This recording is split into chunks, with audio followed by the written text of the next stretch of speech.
carbohydrate metabolism. We know all the carbohydrates, they are transformed into the glucose, and glucose is catabolized in three pathways: the glycolysis, the Krebs cycle, and the electron transport chain, or the oxidative phosphorylation. See, students, when the carbohydrate that get metabolized like glucose, which is the simplest form of the carb, it can undergo glycolysis. Oxygen, aerobic pathway, it is going to go to the Krebs cycle and the electron transport chain. When the conditions are anaerobic, the pyruvate is going to convert to lactate or undergo the fermentation. So before glucose can enter into the Krebs cycle, it has to be prepared through an anaerobic process, that is your glycolysis in the cytoplasm. You can see here, as a result of glycolysis, student, the glucose is converted to pyruvate, 2 molecule of pyruvate. Now, this pyruvate is going to convert to acetyl-CoA in the presence of pyruvate dehydrogenase enzyme, and that is going to enter into your Krebs cycle. Krebs cycle happens in the mitochondrial matrix, while glycolysis happens in the cytoplasm. Now, whatever NADH and FADH2 which are produced by the Krebs cycle, then they will enter into the electron transport chain, and each molecule of NADH will produce 3 molecules of ATP, and each molecule of FADH will produce 2 molecules of ATP. Pathway, students, whether it is glycolysis, Krebs cycle, citric acid cycle, or electron transport chain, HMP shunt, it's very important for us to know 3-4 points about every pathway. The first point about any pathway is you should know the substrate. Substrate is the one which is starting the reaction. Then we should know the final end products. Then we should know any important rate limiting steps, which are usually the irreversible steps in the pathway, and the rate limiting enzymes, because these are going to be most important steps of the pathway. Then you should know if any ATP, GTP, NADH or FADH2 is produced in the pathway. If yes, how many? The pyruvate which were produced at the end product of glycolysis. Now what will happen to this pyruvate? This pyruvate, it can enter into citric acid cycle if the conditions are aerobic, but this has to convert to acetyl-CoA first, and for that it requires pyruvate dehydrogenase enzyme. This acetyl-CoA is going to enter into your citric acid cycle. Or if the conditions are anaerobic in animals, it will make pyruvate into lactate in the presence of lactate dehydrogenase enzyme. Or anaerobic fermentation yeast and bacteria of the pyruvate will convert to 2 molecule of carbon dioxide and 2 molecule of ethanol. Student, you have to remember, number 1, it happens in the mitochondrial matrix. Number 2, Krebs cycle happens only under aerobic condition. And it is a acetyl-CoA that is going to start your Krebs cycle. Acetyl-CoA. And from where this acetyl-CoA is coming, students, we know it is coming from pyruvate. So pyruvate in the presence of pyruvate dehydrogenase enzyme is converting to acetyl-CoA. And from where the pyruvate is coming, it's coming from the glycolysis. This acetyl-CoA will start your Krebs cycle or citric acid cycle, and we can see different steps here. First of all, again, in this pathway, the most important, the rate limiting steps and enzymes. Plus, you should know where is the NADH, FADH2 and GTP produced here. In the Krebs cycle, you don't have any ATP, but you have GTP, which is equivalent to ATP. So you can see here, in this step, where isocitrate dehydrogenase enzyme is working and your citrate is converted to aconitase, that's where NAD is oxidized to NADH. This is the first step where NADH is produced. The second step is this one, where alpha ketoglutarate is converting to succinyl-CoA in the presence of alpha ketoglutarate dehydrogenase. Here again the oxidation happen, NADH to NAD to NADH. Then this is the step where GTP is produced. That is a step where succinyl-CoA is converted to succinate in the presence of succinyl-CoA synthetase enzyme. There is one step where succinate is converted to fumarate in the presence of succinate dehydrogenase. At this step, students, actually FAD is converted to FADH2. There is one molecule of FADH2 that is also produced here. And the third molecule of NAD oxidizing to NADH is at this step where the malate is converted to oxaloacetate in the presence of malate dehydrogenase. Now the rate limiting steps and rate limiting enzymes. So this isocitrate dehydrogenase, students, this is the first rate limiting enzyme we have. The second rate limiting enzyme we have is alpha ketoglutarate dehydrogenase. And the third rate limiting enzyme that we have is citrate synthase. These are 3 rate limiting enzymes here. and the steps are the rate limiting steps in which these enzymes. And if you remember, there were 2 molecules of pyruvate that we got from glycolysis, right?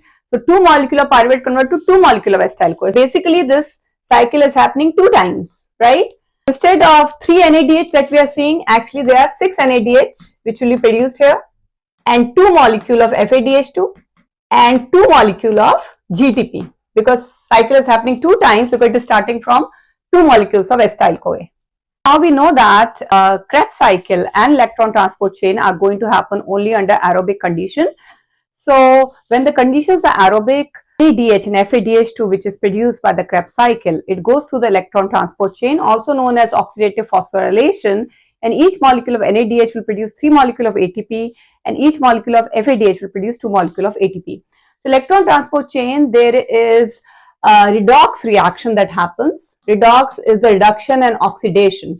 Reduction is the gain of electron and oxidation is the loss of electron that happens from one complex to another, along with a coupled synthesis of ATP that happens at the last complex called as complex 5, dumbbell shaped complex, where the ATP is being synthesized. You can see in this diagram here, these are the different complexes we have. This is complex 1, then complex 2, complex 3, complex 4, and this is the last complex, complex 5. At the complex 4, you can see that's where the electron transport chain is terminated, but the ATP synthesis is happening in the last. To understand the electron transport chain, first of all, we should know all the different complexes which are involved here. Complex 1 is NADH CoQ reductase. Complex 2 is succinate CoQ reductase, also known as NADH dehydrogenase or succinate dehydrogenase. Then complex 3 is cytochrome C reductase. Complex 4 is cytochrome C oxidase, and you also have a complex 5 here, which is called as FOF1 ATP synthase. The electron is going to be sequentially transferred from one complex to another. That's where the reduction and oxidation happens simultaneously. Plus, at complex 4, the electron transport chain is actually over. Complex 5 is where the ATP is being synthesized. The electron transport chain is a coupled synthesis of ATP along with the reduction and oxidation together of the electrons passing through one complex to another. And in between complex 2 and complex 3, you have an intermediate molecule called as coenzyme Q.